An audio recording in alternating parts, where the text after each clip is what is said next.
Well, good morning. How's everybody doing today? You guys seem to be chipper today. Coffee's working. You know, spring is actually the time of the year when Canadians drink the least amount of coffee. And Tim Hortons knows this. Yeah, they know everything. And they're like Baskin Robbins, they just know. And Tim Hortons, in 1985, they were approached, they had actually two suppliers of cups.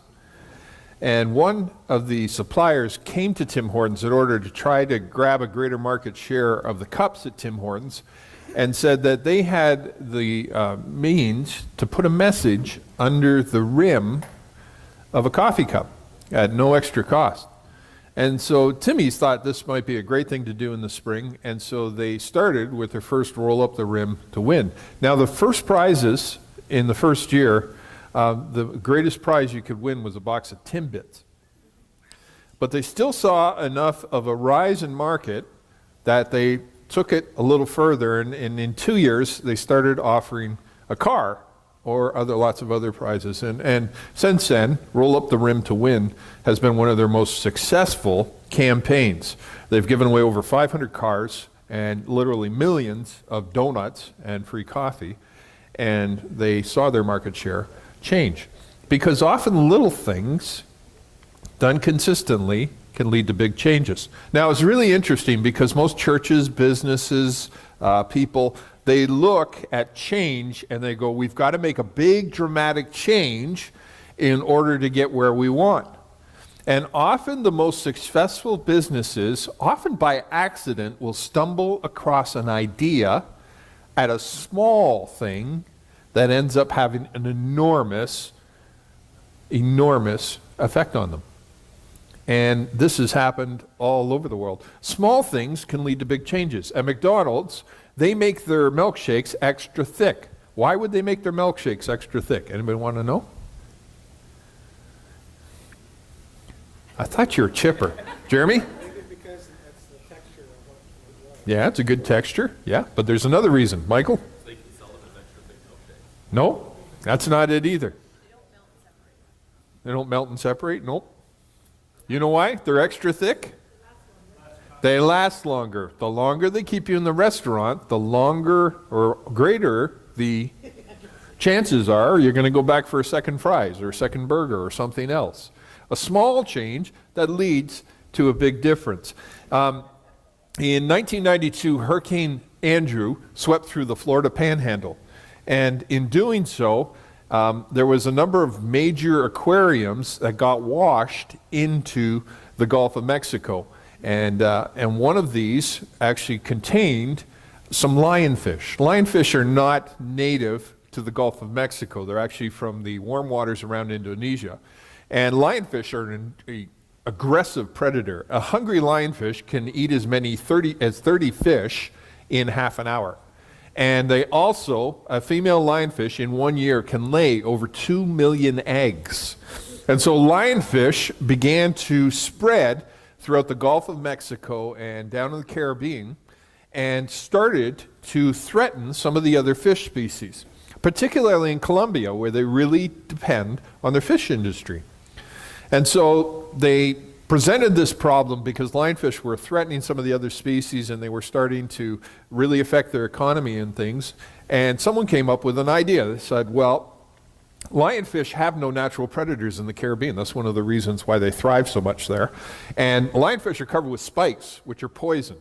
Someone said, if you ever get pricked by a lionfish, you won't die, but you'll wish you had. That's how painful the poison is from them. But lionfish meat is actually quite tasty. And so the marketers came up with the idea, let's introduce a super predator to lionfish, people. And so the actual government of Colombia got behind this, and they released a cookbook of different recipes you could have with lionfish. They started to encourage people to eat them, and they started this campaign to get the lionfish on the menu. They approached a number of restaurants who put lionfish on the menu, and they started to fish and they use them. Problem was it hadn't quite had the effect they needed, so the government of Colombia went to the Catholic Church, and they asked if the Catholic Church would be willing to encourage Catholics who traditionally at Lent and Easter and on Fridays eat fish. and said, would you please endorse the idea of eating lionfish or bless it in order for us to eradicate this? And the Catholic Church said yes. So sermons all over Colombia, priests got up and said and encouraged their people to eat lionfish at Lent and on Fridays and at Easter. And the lionfish population is in decline, and other species are making a comeback. One small change led to this enormous impact and saved part of their environment. So today I want to talk about something in I Choose that many of us have a few different views of, and I'm going to really narrow us in today because there's something I want to teach you that maybe you've never heard before that is going to be an encouragement to you. And I want you to think about what I'm saying with this in mind. A small change done repeatedly over a long period of time will have a big impact, okay? Now, discipline. We're talking about discipline. I choose discipline over regret. Discipline is exchanging what I want now for what I want that is better, right? So it's discipline is choosing between what you want now and what you want most. What I want now and what I want most. The concept of delayed gratification has kind of been marketed right out of Western thinking. So most of us put off making or don't make major decisions which are good for us, instead sacrifice for the immediate pleasure. And we've actually become addicted to pleasure. In fact, the concept in Western society is that you should feel good and happy all the time.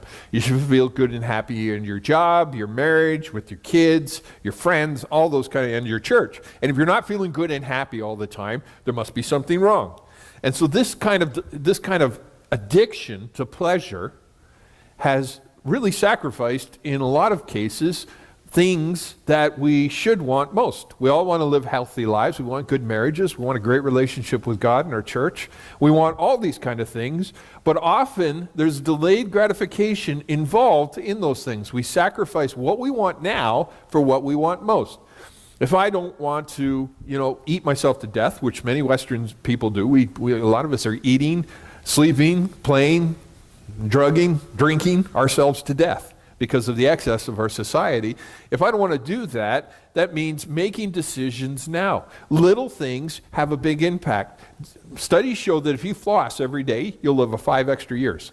Not because flossing in itself saves your life, but the discipline it offers or gives to you encourages you to take care of other things. If you start taking care of your teeth, you tend to take care of other things. A walk a day, 20 minutes a day walk done over your lifetime, if you do one every single day, studies have shown you can live 10 to 15 years longer just by having a walk. Small things done consistently over a long period of time are a good idea. This is why many people who are depressed will get a dog.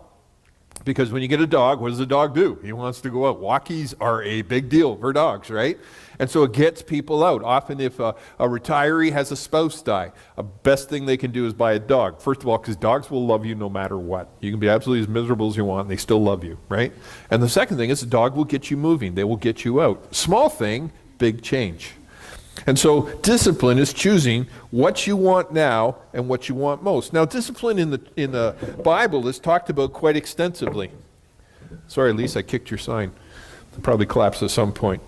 Paul wrote this, "Don't you realize in a race, everyone runs, but only one person gets the prize? So run as to win. All athletes are disciplined in their training. They do it to win a prize that will fade away, but we do it for an eternal prize." My growing up experience in many churches, the sermons were always about the same thing. God is good. You're not. Stop it. That summed up most of the sermons I heard growing up, right? And so many of us go, oh, freaking out, and I'm really bad, I'm a worm and all that. And so I have to change everything today. And we make huge changes. Once in a while, the huge change is a good thing, right? It's good to cut drugs or drinking, nip them in the bud if you have a problem with that. But most of being a Christ follower are little things that we do consistently. And that's why John Ortberg wrote years ago about Christianity. He said we need to take the focus off trying and focus on training. Training, not trying. If someone showed up at your door and said, you have the DNA to be an Olympic athlete, and we want you to run in the Olympics in 2 years, you couldn't, at that point, step out the door and run a marathon and hope to do anything. What would you do? You would train for the Olympics. Athletes train. They consistently do little things over the day, and they consistently, as far as their diet, their exercise, their running, all those kind of things. So when the day comes and a big thing happens to them, they are prepared. The Olympics, they're prepared for it. Often those athletes go and they're in incredible condition. They're physically, just so disciplined. In fact, some of them say they look forward to when the Olympics are done so that they can stop all the excess and eat a pizza or a steak or something like that. But that's what they do. They do little things because more important than what they want now is what they want most when they want to win a prize. The second verse here, there's another good one. Physical training is good, but training for godliness is much better, promising benefits in this life and in the life to come. I'm going to talk about discipline in relation to godliness today. Not that I think that exercise and eating right and getting good sleep and healthy relationships, all those are important. I want to talk about godliness because Jesus once told his followers, seek first the kingdom of God and his righteousness, and all these things will be added to you. There is a benefit in every aspect of your life if your main focus is on God. Tends to be people who have a healthy, ongoing relationship with Jesus Christ tend to have other areas of their life line up. You know why that is? Is because when you have a heart that's full of God and a heart that is aiming to please him, it makes you a much better person. Now, a lot of people say, well, no, the stats, Pastor Scott, is that in Canada, people that go to church are just as bad and selfish as people that don't go to church. That's actually not true. National Post a number of weeks ago, did a major study in Canadian culture. And they found that people who don't have faith contrast greatly to people who do have faith in relating to identifying with others, having more empathy, and being more generous. Okay? There's something about choosing God in your life and making him first that lines up all the other things, and that's been proven so science. So the first question we have to ask is, what do you want most? Projecting yourself at the end of your life, what is going to be most important to you? Where do you want to land in your life? What is going to be most important? And in this case, I'm talking about godliness. So I'm saying, okay, at the end of my life, I want to know that I serve the Lord well. I want to stand before Jesus one day and hear, well done, good and faithful steward. I want Jesus to say, welcome home, son. Okay. Well, if I want that, and that's what I want most, which is what Jesus encouraged his followers to do, seek first the kingdom of God, and all these things will be added to you. Okay? And his righteousness, right? So, okay, I want to live a godly life. Now, here's where some people mess up a little bit. I'm not talking about earning our way to heaven, okay? If you've accepted Christ into your heart, then it's done. You're as perfect as you'll ever be. Because God, when he sees you now, he sees Jesus. So you go, what's the use of being good? Paul asks this question rhetorically. Well, might as well just do whatever we want because we're going to be saved anyways. But Paul wrote, no, you have been transformed into a new person, and a new person should want to do good things. He talked about the fruit of the Spirit being love, joy, peace, patience, kindness, long-suffering, self-control, all these kind of things. If I am living for God, I should want to do good things, not to earn my way to heaven, but to live in a way that's pleasing to him because he has given me everything. Goodness is a response to grace, not duty. Okay? And so I want to talk about different aspects of godliness. What could you, wanting that most, what could you do? Well, there's tons of spiritual disciplines, and you've probably never heard this list or never heard of these things, so I'm going to walk you through a few of them, and you might want to pick one and go, okay, that's an area I want to grow in. First one's prayer. Starting 10 minutes a day. Getting on your knees first thing in the morning and saying, God, I give you today. I ask that you be with me. As you're going about the day, you pick up little requests. Someone's going through sickness, someone's going through something, a text or, a friend. You could pray for London today, another horrible attack yesterday. And some Sunday we'll talk about some of the things that are going on in the world. But just with that in mind today, that's something that's worth praying about, right? A lot of terrified people, a lot of misunderstanding, a lot of things going on. So prayer might be one you want to introduce. Fasting. This one not talked about a lot anymore, but it can be very effective. Sometimes you choose to skip a meal or skip a couple meals.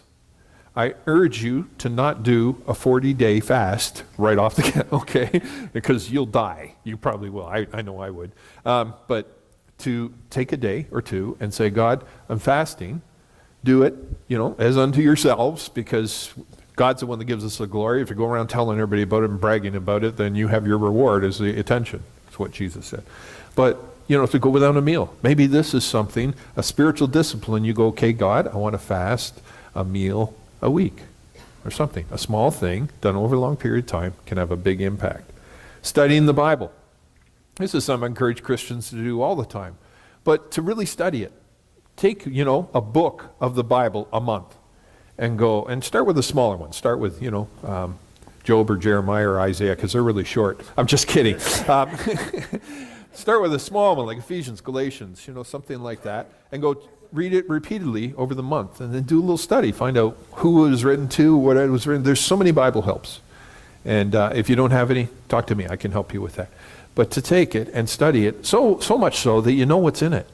And you can kind of remember, and someone says, what's the book of Colossians about? You remember about how it talks about the preeminence of Christ and the doing away with silly rituals and instead replacing it for this love for God who holds all things together. You can do those kind of things by studying, by taking 1 month and studying one book repeatedly. Simplicity. Here's another one. Looking at your life and going, I'm just cluttered. I just got so many things. And go, how can I ruthlessly eliminate hurry from my life? What are some things I can knock off? Solitude. If you're an extrovert and you recharge around people, solitude is something that you can practice. Take a day by yourself and go, God, speak to me. Just quiet your heart and listen to him. Go for a long walk. Take the phone away, all those kind of things, and take some time just to study and learn from the Lord.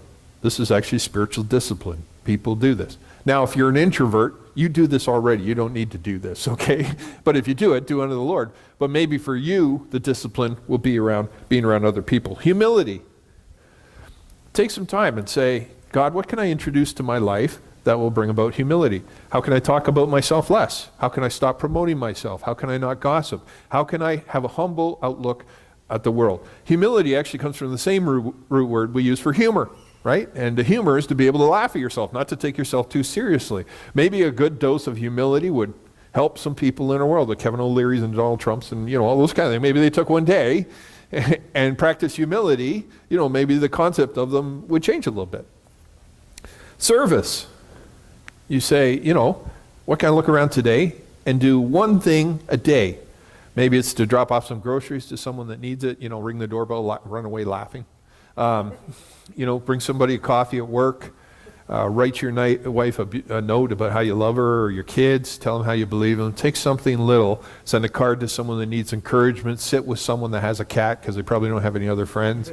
All these kind of things can be real service, right? So go, okay, how can I put someone ahead of myself every single day and do a little thing that's going to make a big difference? Friendship.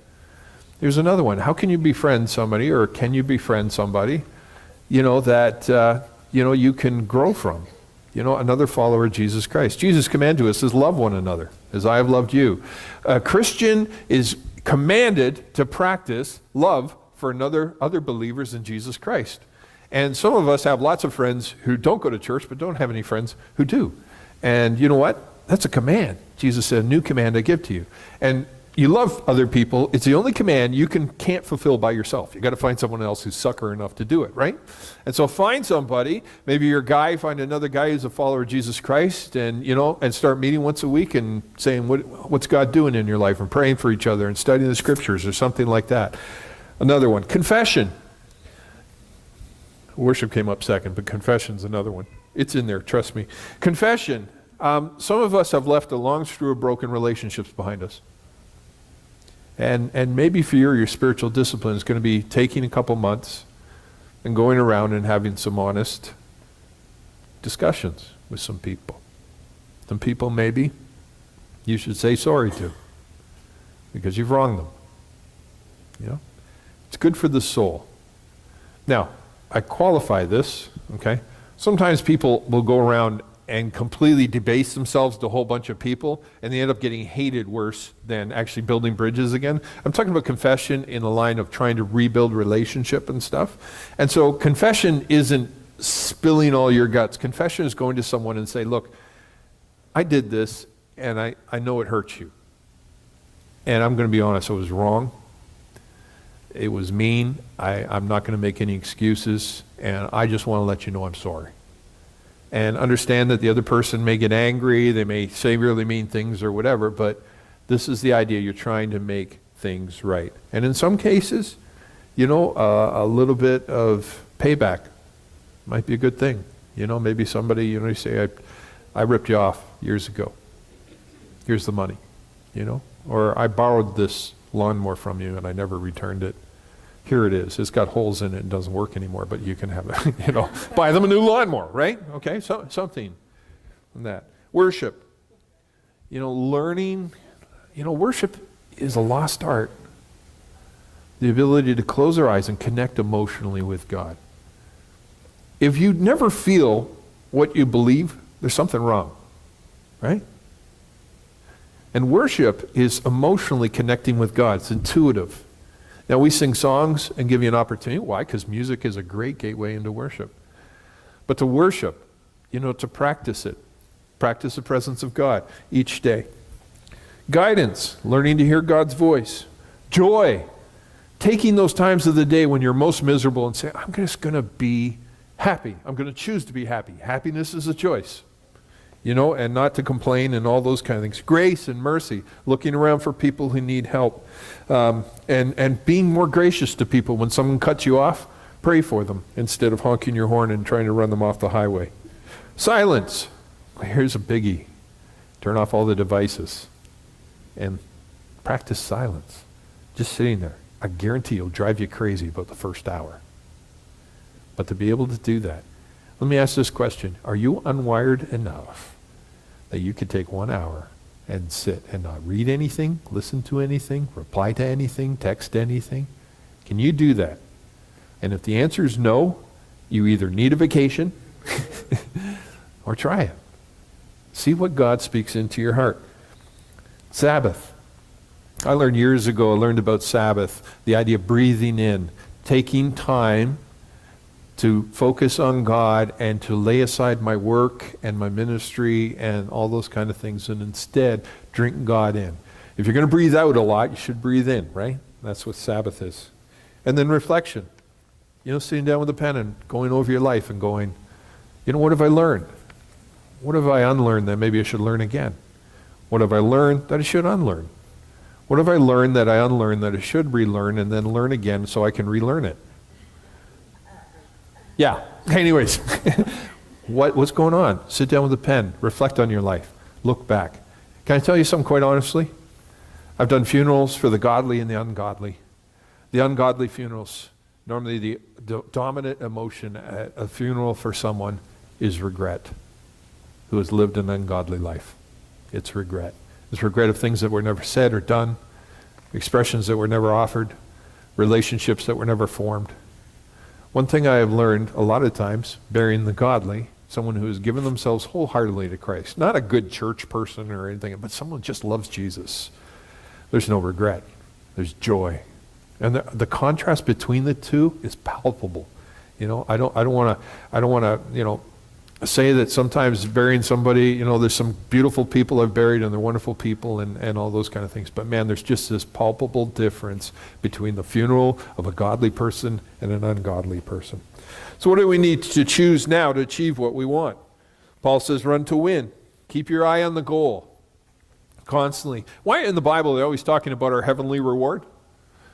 Why? Because there's something that we need to go to lift me above the mundane of everyday life and go, okay, I'm in this for a bigger goal, right? And that's something that keeps a prize in front of us. See the field. You know, recognize the things day by day. Sometimes the challenges to life and the hard things that happen to us are quite a challenge to our faith. And go, you know what, I don't have time for my spiritual discipline today. Okay, there's something wrong with that.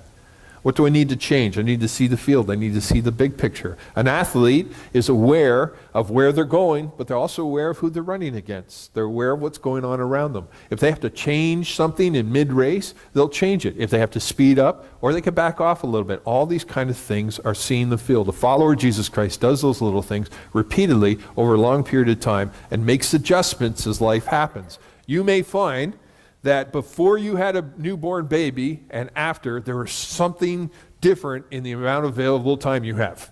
Okay? All right? Well, there's a reason for that. Okay? And so recognize, okay, this is a part of my life where I'm not able to give 5 hours to the Lord, but here and there I can give 5 minutes. Can you pray when you're ironing? Can you take time after the little one's down? Can you take time in the morning?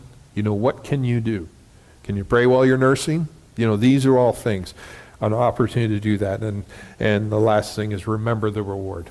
So, in conclusion, so I run with purpose in every step. I'm not just shadow boxing. I discipline my body like an athlete, training to do what we should. What spiritual discipline can you introduce? What small thing can you introduce that's going to have a big impact? And on that note, it's time for Q&A.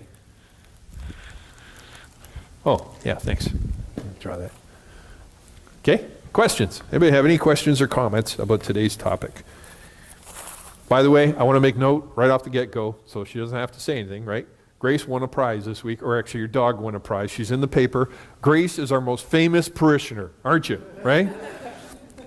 If there's anybody I come here to get an autograph from, it's Grace. And your dog, he's a wonderful loser. I love him, but he's just great, and he's got a medal now and everything like that. So if you want to hear the story, go talk to Grace. Yeah. He rescued her. She was abandoned in Indonesia, and poisonous snakes were coming in. Her dog came wearing a life jacket and a bottle of hot chocolate and dragged her out of the forest before she got killed by poisonous snakes and cannibals. Anyways, questions or comments today? I got prizes. You got to ask a good question, though. Oh, Dougie.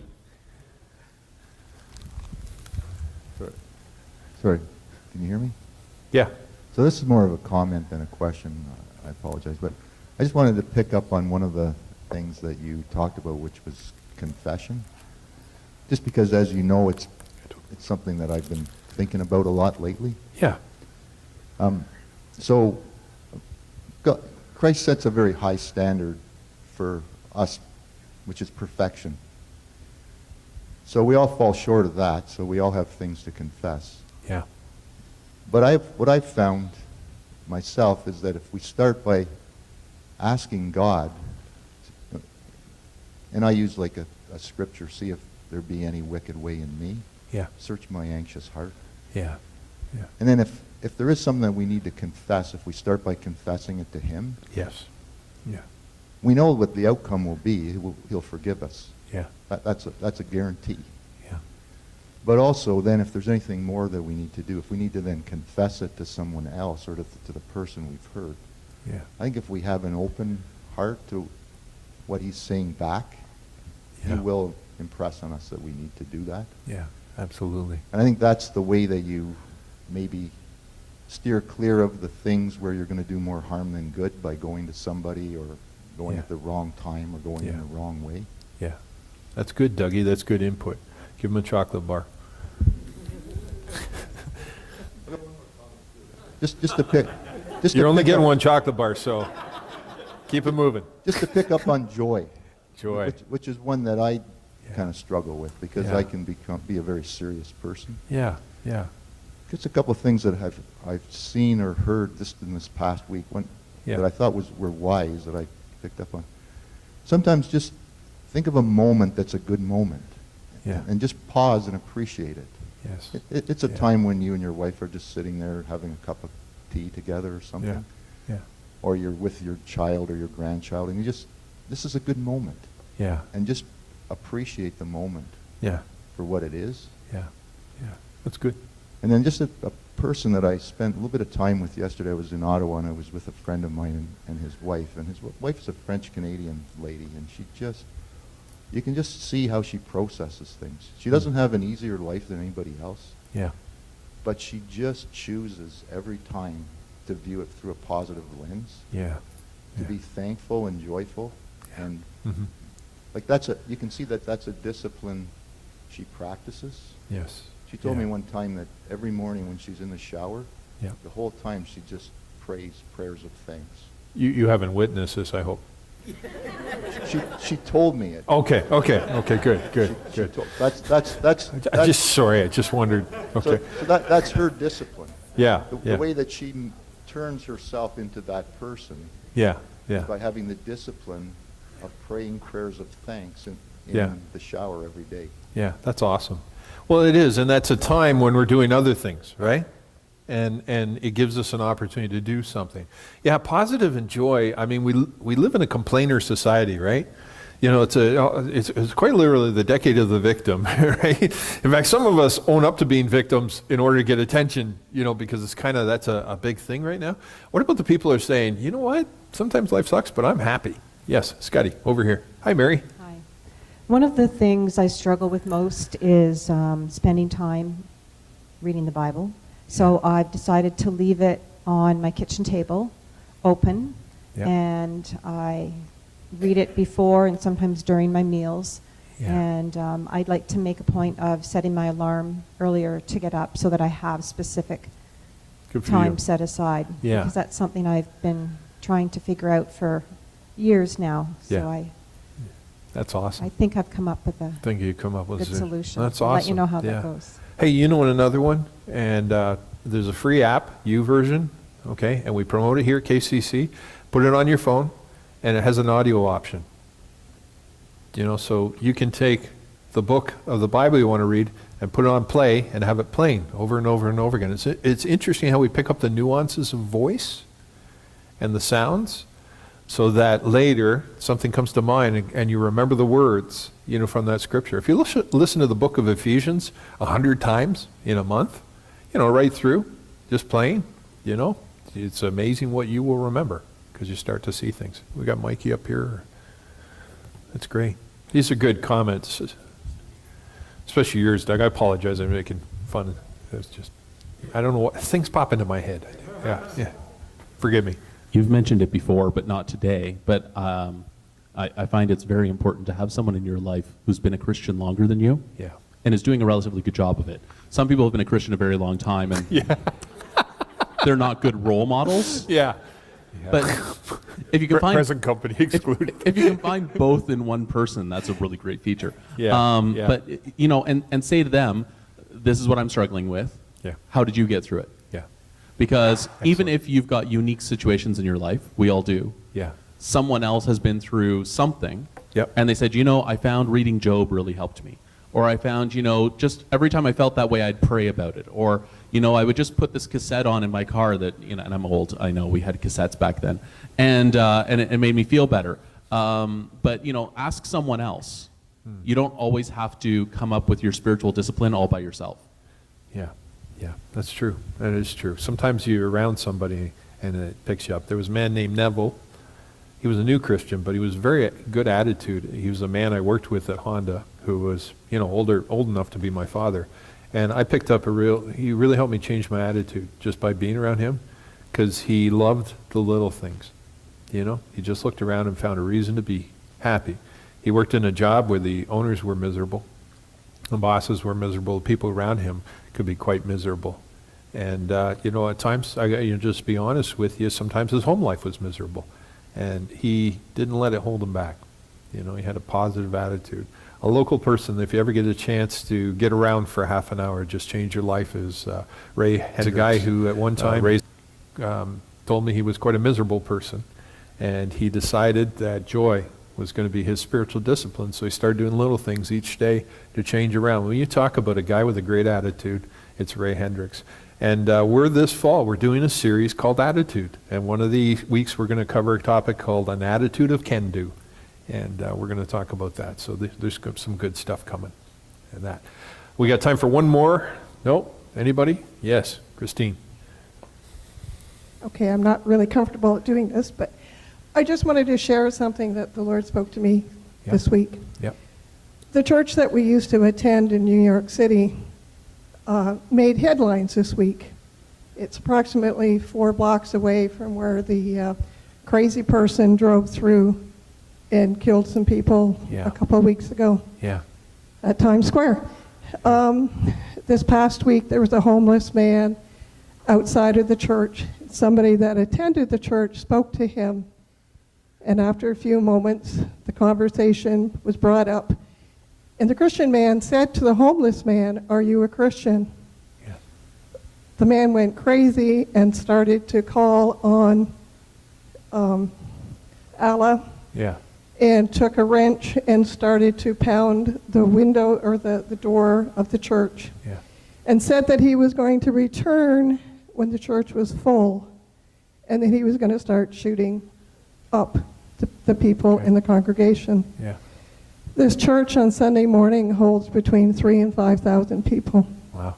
Yeah. Because it was a theater, there's all sorts of passageways underneath the church, Yeah. that if a bomb was ever set, Mm-hmm. it would do a lot of damage. Yeah.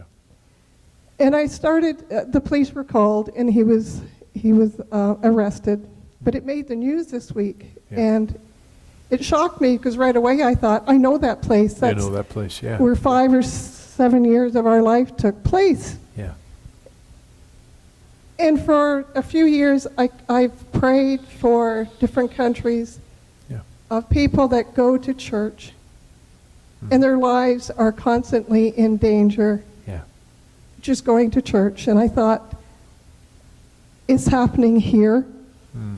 It's happening in a place that I know well. Yeah. Would I continue to go to this church? This Yeah. summer, we're planning on going, Yeah.